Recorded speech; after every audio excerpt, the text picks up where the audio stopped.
Sahana vavatu, sahano bhunaktu, sahaviryang karawavahe, tejasvina vadhitamastu, ma vidvishavahe.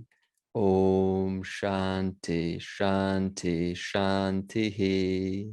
We are undertaking verse 7. We have finished with the conversation regarding the discernment between the knower and the known.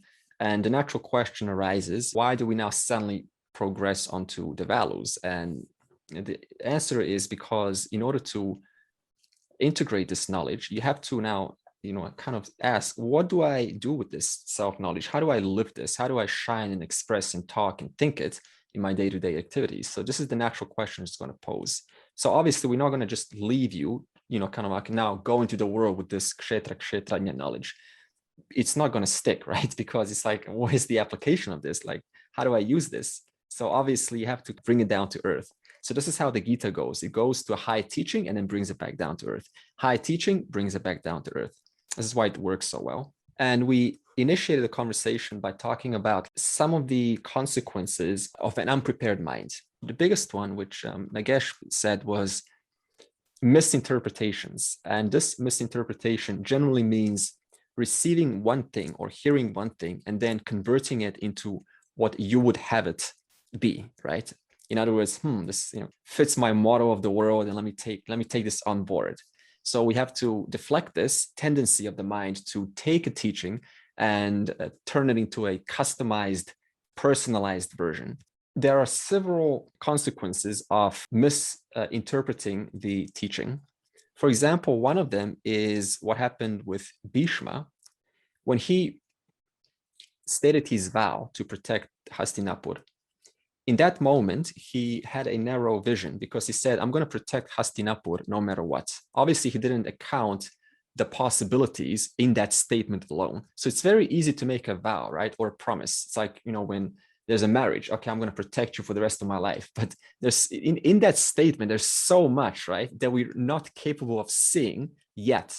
So obviously, it's not so easy to include all of the variables that are yet to face us when we make a vow. So Bhishma made a vow and said, I'm going to protect this kingdom no matter what happens. However, the possibility, which he didn't consider, was what happens if there is an unrighteous king like Dhritarashtra? And do I still protect do I still go ahead with my vow, or do I change my vow?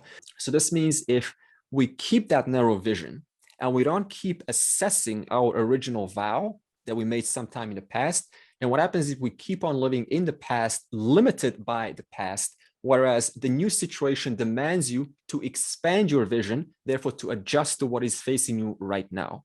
In other words, the present cannot be compatible with the past because the past had a different circumstances, had a different kind of person around you, which was yourself, but also those around you.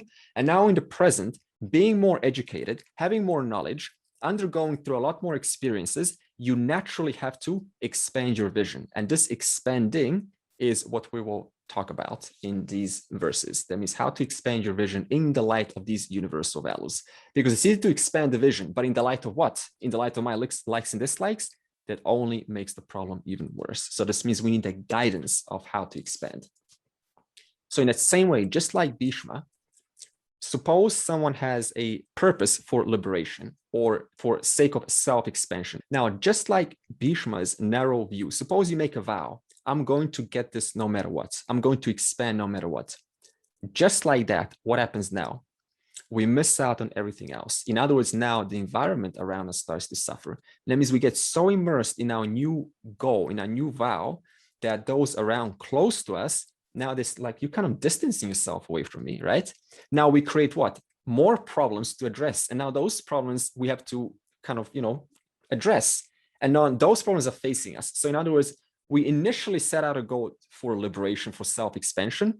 We forgot about the environment around us. That itself created a new set of circumstances, new set of conflicts. And now your vision is where? Going from liberation to addressing those circumstances which I am neglecting.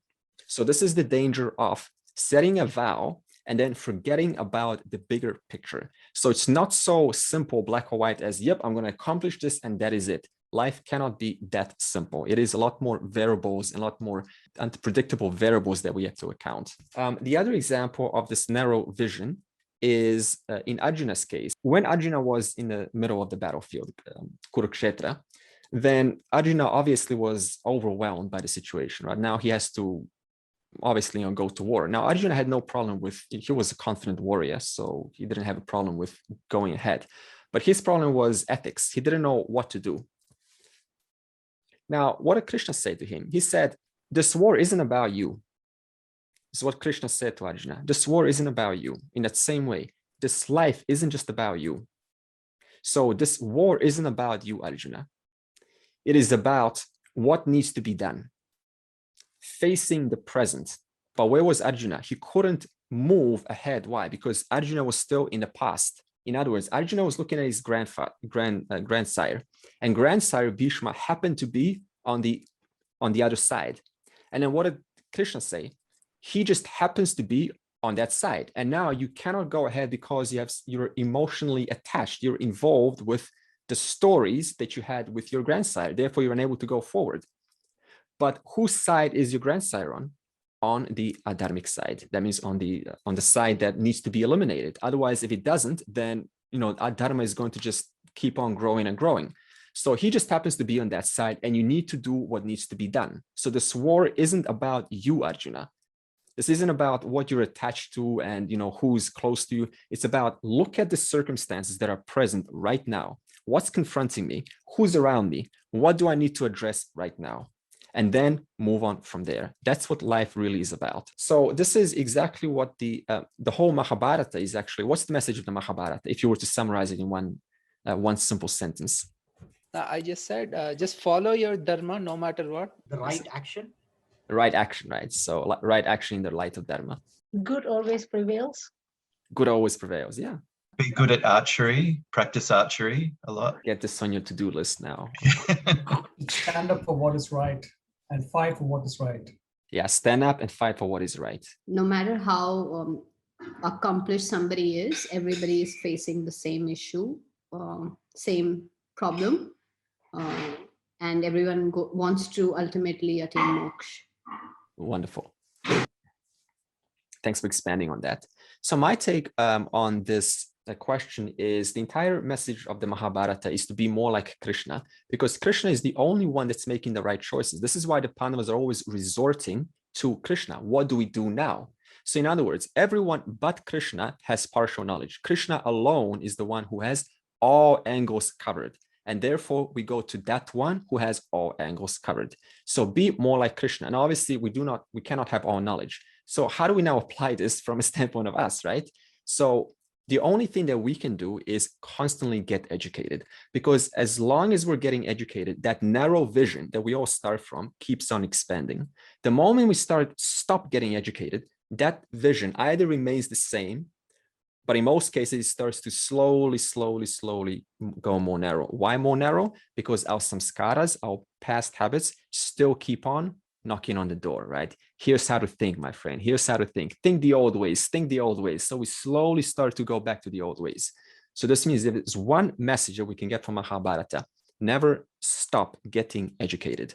For example, if you don't want to read books, then go to Amazon and then get some book that interests you and go to Audible. And you can use Audible, you can get nice headphones like Gokman was wearing. And then you can just, for 1 hour, for example, a 500-page book would take you about 14 hours to listen. So just, when you wake up, the first thing in the morning, you can put 1 hour of audio. In 14 days, you can read a 500-page or 400-page book.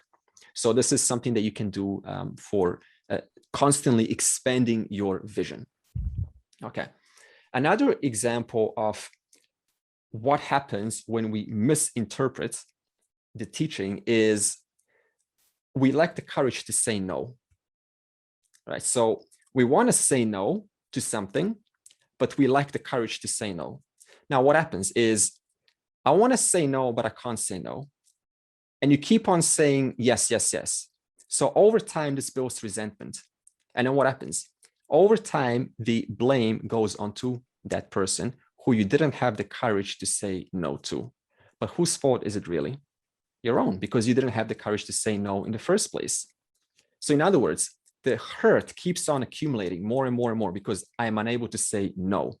And eventually, when that hurt is unbearable, then there's this, like an outrage or a fight or something really kind of sharp comes from the mouth. And it's like a knife, and it really hurts, and it leaves a wound, right? And it's hard to repair. So this means this is another example of misrepresenting some values that we think we're supposed to kind of holding. I'm not supposed to say anything. I'm not supposed to rock the boat, right? I'm not supposed to say, I'm not supposed to deny the offer.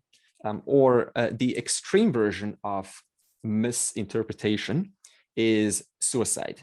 What I'm about to say doesn't apply to all forms of suicide, because in some, actually, Robert pointed this out very rightly. He said that in some traditions, there is a sacrifice of suicide. That means it comes out of some sacrifice. Is that right, Robert?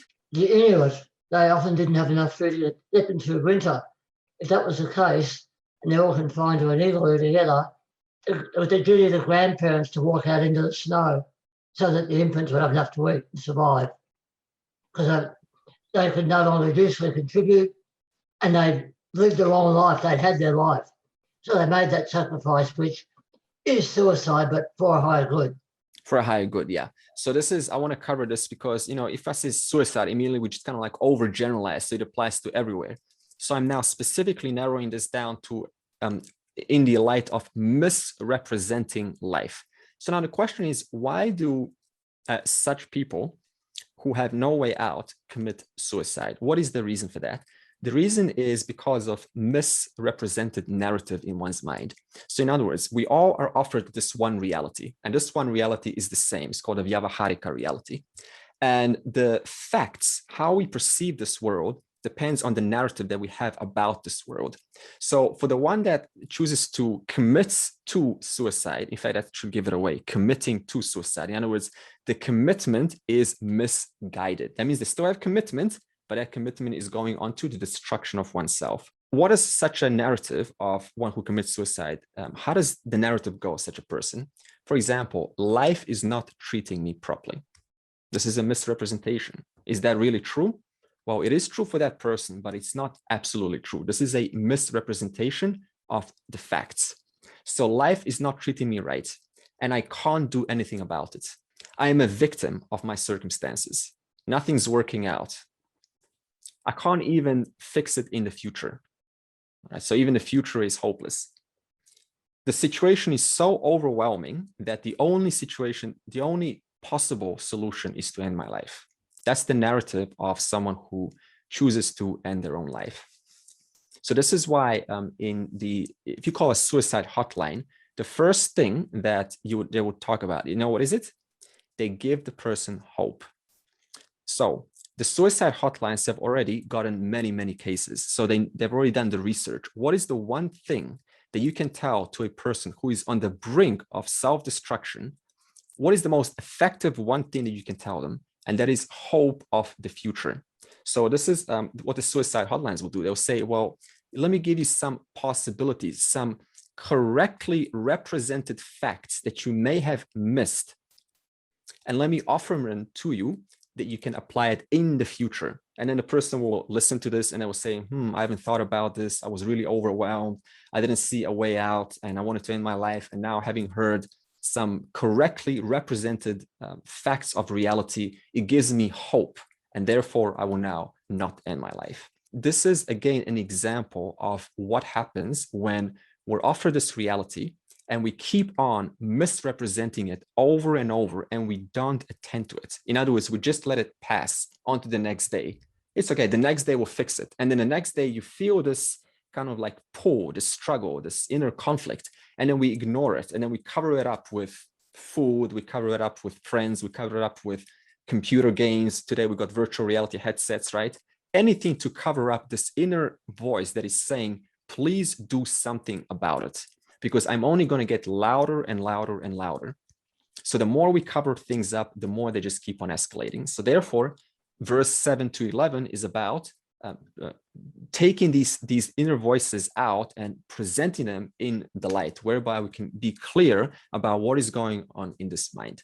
The other example of misrepresenting the facts is It happens in spirituality a lot. In fact, do you know what Vedanta is most famous for? Those who are having personal traumas. The voice from childhood starts to suddenly bubble up, and it becomes so loud, I don't know what to do about this. So the quickest way out of this narrative, this uncomfortable narrative, when you go to a Vedanta class, what do we say? You're Atma, right? You are the reality, and everything else, these 5 koshas, that is a different order of reality. And now the person's like, oh, this is so good. This is exactly what I needed to hear. So all of these things that are going on in my mind, none of that belongs to me. So I'm just going to stay in this bubble of Atma, and I'm going to go by that. Now, do you think the person's going to get away with it by thinking like this? Absolutely not. They can for a while, just like with anything. We can't get away with anything, even cheating, stealing can get away for a while. But more and more, that inner discomfort keeps on growing to the point of it, the bubble suddenly just bursts. So it is indeed happening in spirituality, no different than anywhere else. For example, so let me use this wave, ocean, water analogy. So all waves, including jealousy, including adharma, including hurting, cheating, and lying, all of that are just waves. And the truth of all waves is water, and I'm that water. So this means I can't cheat, I can't lie, and I can do anything. I tell you, the mind is brilliant at creating all sorts of sophisticated conversations to get its way. In fact, this mind that sent a vehicle from Earth to Mars, that's sophisticated. Think about that very mind being applied onto creating a genius way to justify why it can go ahead with the ways that are not clearly healthy. This body hurts, right? Oh, I'm in pain, but Atma is free. So what happens is this person, through the course of time, their body gets so painful because they're not attending to their health, right? Because they're Atma, right? I'm beyond the body, to the point where the person's unable to bear the pain anymore. And then what happens? Humility comes. Then they go to the doctor and say, oh, please fix me. Please fix me, help me. No more of that, oh, please fix this body, who I am not this body, I'm the witness of this body. None of that. So humility comes right back. Okay, there's 2 types of values. The first one is universal values. These values apply all the time, past, present, and future, cross-culturally for everyone. The second type of value is personal values. There are 2 categories for personal values. Category number 1, obligatory values. When I say obligatory, I'm talking about obligations. That means I'm obligated to do something. Obligatory values disguised as personal values. This is category number 1. Obligatory values disguised as personal values. So the question is, what are obligatory values? Obligatory values are whereby I am obligated to. I'm obligated to do something. I'm obligated to be nice. I'm obligated to serve you. I'm obligated to not complain. I'm obligated to make you happy. So all of these obligations that we're taught are from where? From our conditioning. They can be either from cultural conditioning, or they can be a family-based conditioning, or they can be a book. Maybe you learn from a book or some teacher in the past or something. So in other words, you're living through a state of obligation. I'm obligated to do something. And whenever you're practicing this obligatory value, it produces a sense of dissatisfaction in you. In other words, there's a resistance. I don't want to do this right now, but I do it anyway. Why? Because it is an obligation. I'm obligated to serve you. Even though I don't want to serve you, I'm obligated to serve you, therefore I will. And it doesn't make me happy, it doesn't matter, I'm still going to serve you. Suppose there's a wedlock, and the wedlock, through the course of time, 2 individuals discover that they're going different paths. And it gets to such a point where, it would be better actually to go different ways. But unfortunately, due to that strong attachment, they're unable to let go because there's this obligation, we're obligated to stay together, we're obligated to kind of serve each other. So in other words, this obligation causes a slowdown in one's growth because, now they're stuck in terms of their growth. Suppose the best friend asks you for an unrighteous favor. And now you say, well, I'm obligated to help because you're my best friend, right? So this means I don't want to help you, but I'm obligated to do so. In other words, I don't feel right helping you because this is an unrighteous favor, but I do it anyway. So what I'm showing you is how these obligations in life cause us to stay around, even though it doesn't entirely reflect our true values that we stand for. So we end up suffering, and yet we keep doing that anyway. So I want to cover these obligatory values because they are they will actually determine one's level of growth. Now, when I talk about the obligations, I'm not talking now about just simple, conflicts here and there that are part of any relationship. I'm talking about clearly rights to just go, different ways where you will benefit so much more. The second type of personal value is personal values aligned with universal values. That means I've made the universal value my personal value. So this comes from your own understanding. For example, non-injury, because following or doing so is important for me. Not that I've been told by someone like don't hurt, but I've understood the importance of non-injury. In other words, I've taken a universal value and I've made it highly personal. I've integrated it into my being. I know that this is for my well-being. Because of that, I am unwilling to compromise no matter what. That is an example of a well-assimilated personal value that is in line with universal value. For example, you say, it's possible to cheat. Okay, it's possible to cheat, easy, right? Today you can cheat, you can just find a few things here and there and cheat, money, cheat, manipulate through words, right? Very easy to do today. But how will I feel later on? Self-disgusted. And for that reason alone, I'm not going to enjoy my own company because you're always carrying that memory with you. So this understanding is whereby you have made a universal value of non-injury into a personal value because you've understood the consequences thoroughly. The more you know the cost of violating the value, the more you will follow it. If you don't know the cost of breaking a certain universal value, then the person will easily violate it. This is why lying and stealing, criticizing and putting down people, it's why it's so easy, because the person, whoever's doing that, hasn't seen how it is creating a negative consequence in the future.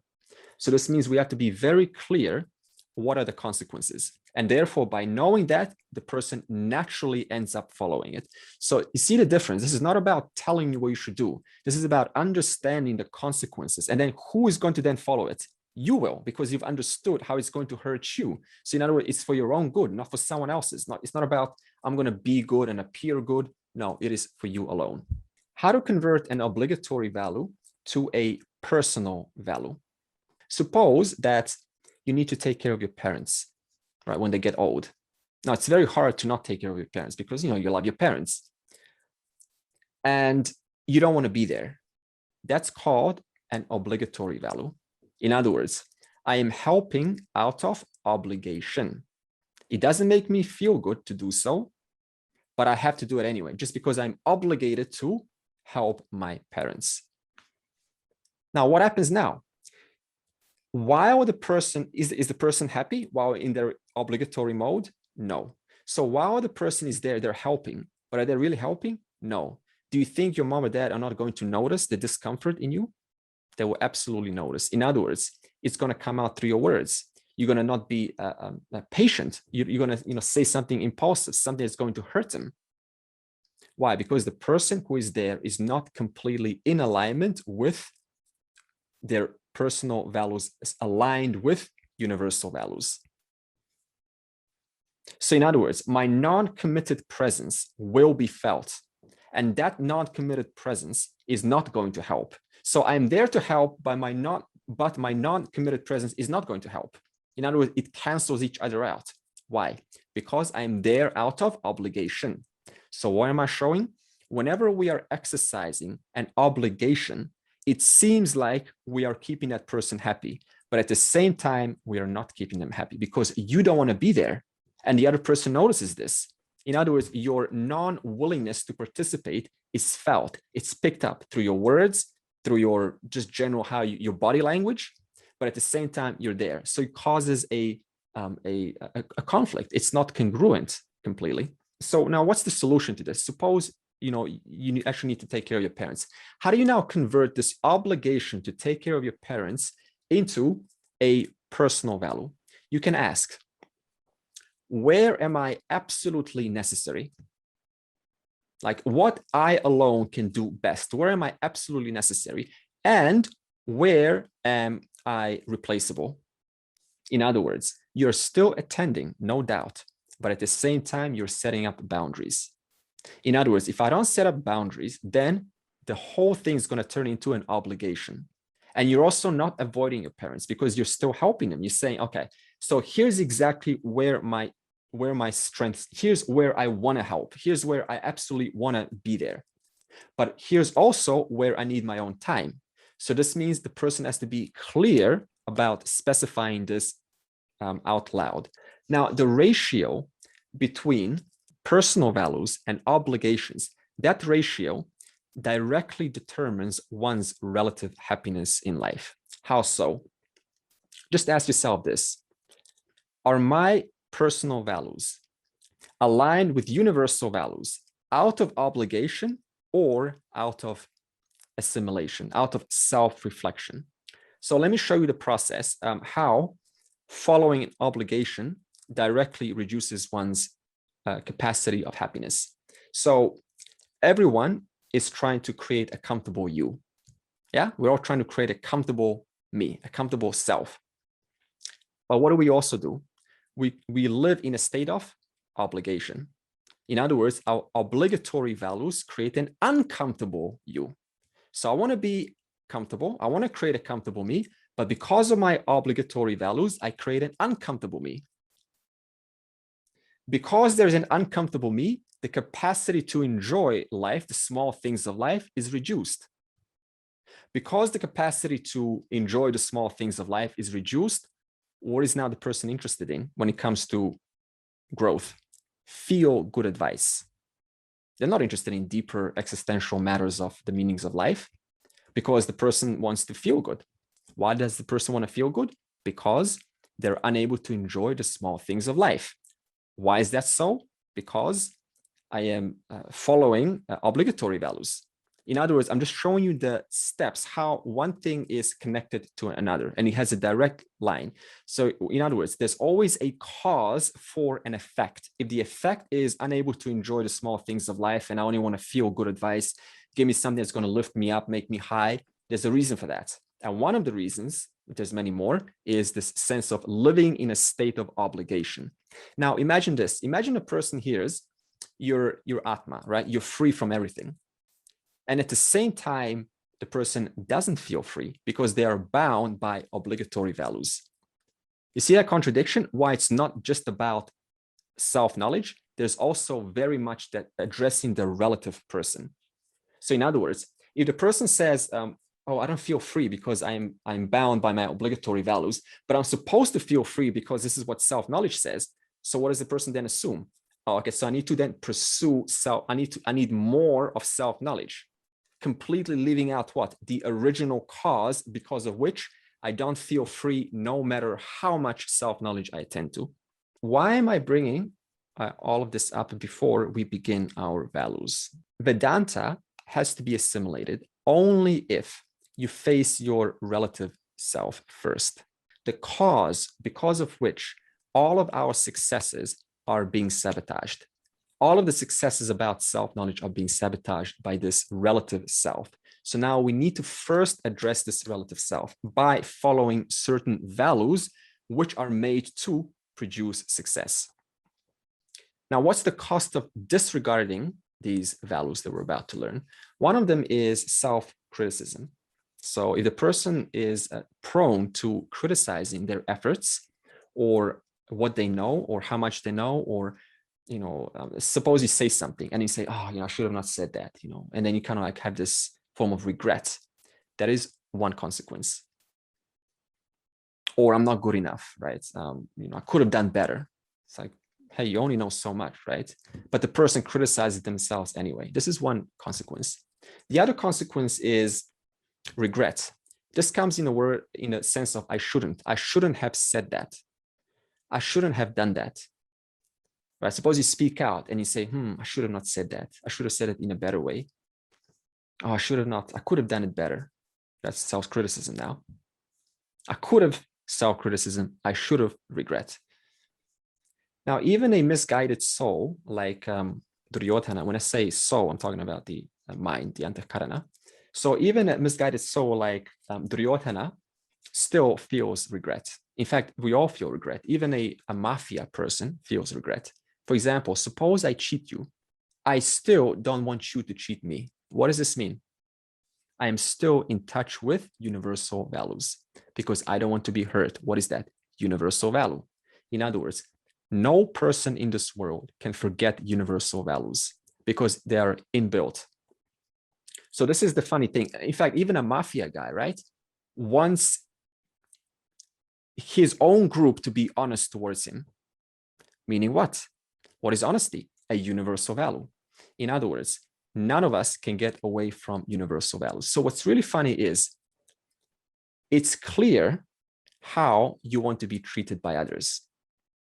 That's clear, isn't it?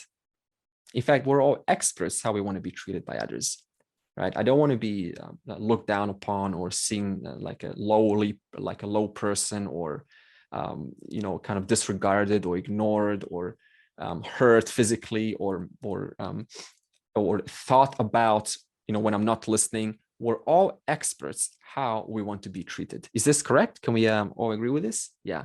It's really interesting. So we all know automatically how we want to be treated. But it's a great mystery that when it comes to treating others, same human being, same amount of ribs, teeth, different appearances, no doubt, right? Human being, we get lost there. We suddenly don't know how to treat another person. So it's unclear to me how to behave towards others, but it's completely clear to me how others should behave towards me. This is the great mystery, even though we're all human beings, right? The next is guilt. So this is another consequence. And now, quiz question. What is the fastest way to cover up guilt when breaking the law? Blame someone else. Everyone's doing it. Everyone's kind of doing it, so I can also do it. So it's normal, which is really funny, right? Suddenly now everyone becomes important.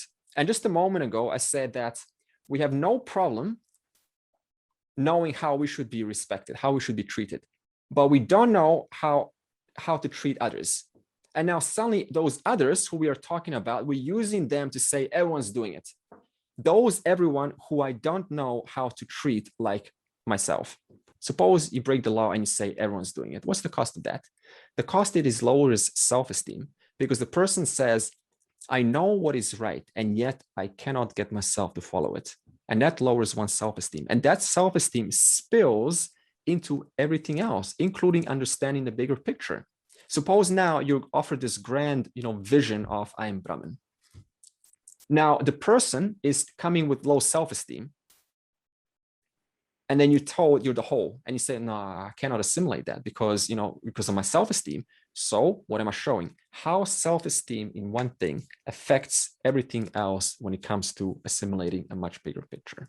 So this means the person has to have some level of self-esteem, confidence in themselves, that strength to do what is right, even when nobody is watching. That is a great strength builder in itself. It's easy to do what is right when people are like watching us and we're all kind of like putting our best foot forward. Hey, look at me, I'm doing what is right, I'm giving, I'm sharing, I'm kind of being empathetic and compassionate.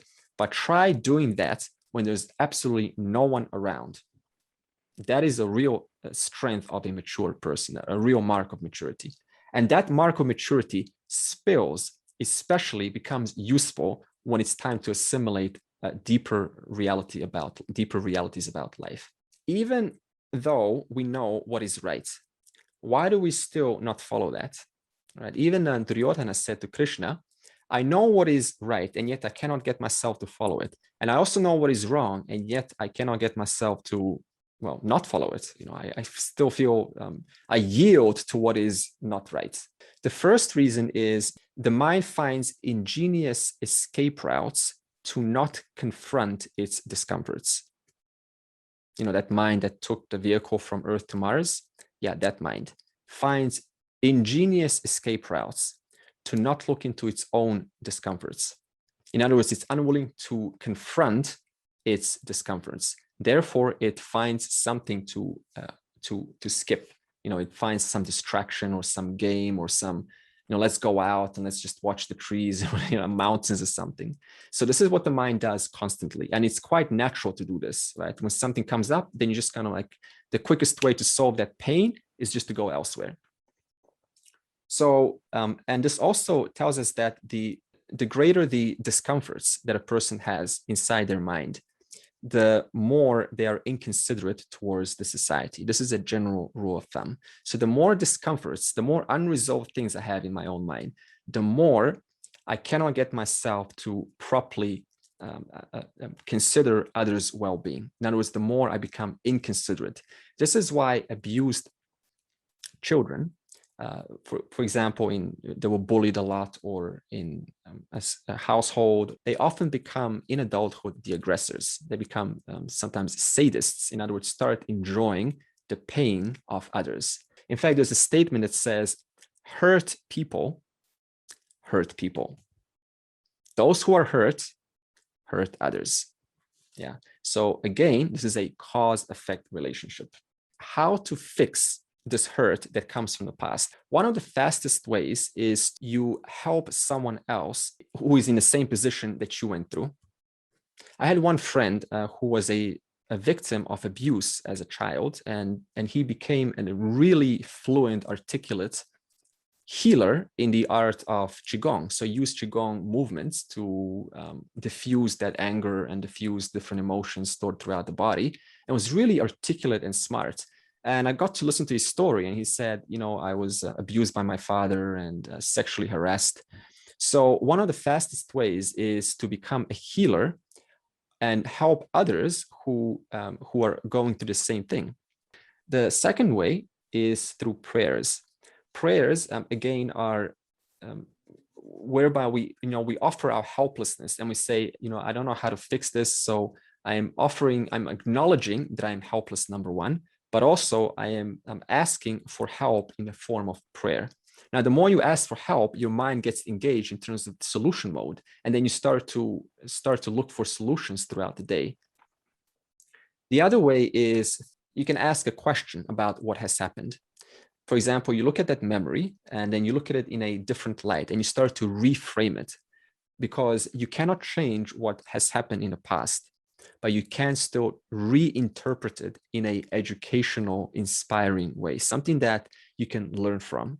So these three ways we can apply if we wish to look at those things that are holding us from the past. The first one is teach someone else. The second, prayer. And the third is through asking questions about what has happened and thus reinterpreting it in a positive, encouraging light. What are universal values not? Universal values between verse 7 to 11 are not man-made. They are not religious precepts. They are not conditionings. They are not cultural indoctrinations. For example, one of them is, like gender bias. In fact, this is not just a cultural bias. This is a bias that is inside our genes, right? Putting females and males in different categories. And often, females are looked down upon or disregarded. So this is one of those examples. Or you should not show your dissatisfaction. That's another cultural indoctrinations. So these are not universal values. They belong to either man-made, either within the family or within your own tradition. They're being indoctrinated. Now, what are universal values? Universal values are innate. We come all born with them. That means we don't have to learn them. In fact, there's a lovely video, and it's done by a company called a Baby Lab, which is quite funny. I would like to work for Baby Lab. So what Baby Lab does is they look at children like babies, and they see how do babies learn, and they kind of go into the baby psychology. So I want to show you a Baby Lab video in terms of how babies already come with the program, understanding what is right and what is wrong. That means dharma. There you go. This is the Infant Cognition Center at Yale University, otherwise known as the Baby Lab. Parents bring their children here to unlock the mystery of what they're thinking. The baby whisperer is Dr. Karen Wynn. She and her team of researchers believe knowing good from bad isn't learned, but we're all actually born with those instincts. Up goes the curtain. We watched babies as they were presented with a puppet show. Here, a puppet struggles to open a box. First, we see a green bunny who comes along and helps to open the box. Good behavior, good bunny. Then we see an orange bunny slam the box shut and run away. Bad behavior, bad bunny. When given a choice between the two, more than 80% of 6-month-old babies chose the good bunny. And for those just 3 months old, it goes to almost 90%. So if babies know the difference between good and bad, what else do they know? Researchers here say very young babies very clearly like people who are similar to them. Thank you. Baby Lab has proven the point. The purpose of verse 7 to 11 is to interpret these values properly. Now, suppose that you open the door to personal interpretation of universal values. What's the challenge with that? Suppose now I say, here's universal values, don't injure, and then I just walk away. What's going to happen with that statement now? It's going to get interpreted in the light of likes and dislikes according to that person, in the light of their own conditioning. So this means the moment you open the doors to interpreting universal values, immediately, two things are going to happen. I'm going to throw my likes and dislikes onto them, but I'm also going to throw my own cultural indoctrinations onto them. Therefore, this value of non-hurt will now be according to what I would have it be, and not according to what it really is. So now the question is, how do you know if your personal values are aligned with universal values without coloring them in with likes and dislikes or cultural indoctrinations? How do you know that? One of the fastest and the easiest ways to know is you ask yourself, am I about to do this? Am I about to say this? Am I about to decide in the name of a larger good that also accounts the future? Even when I'm not here, this decision that I'm about to choose is going to make a positive difference to those people, even when this body dies. That is one of the fastest ways to know whether you are doing it out of your own immediate benefit or a sense of universal value, which is for the greater good of all. And when I say greater good of all, that includes also you. So how to know? You ask yourself, is this done for the larger good that also accounts the future? Or is it done for the sake of my own immediate benefit right now? If it's the latter, it's probably subject to interpretation. If it's the former, the first one, then it's probably a more objective standpoint. Okay. And the second way is to ask, right? How do you know if your personal values are aligned with universal? You ask yourself, am I interested in knowing about universal values? Do I even want to know about them? Right? So the person who really is wanting to be aligned with universal values would want to know about them. Why? Because such a person understands that universal values are like electricity. Electricity is just there. It's present. It's neither there to kill you nor to help you. It's just there. So all these universal laws are like electricity.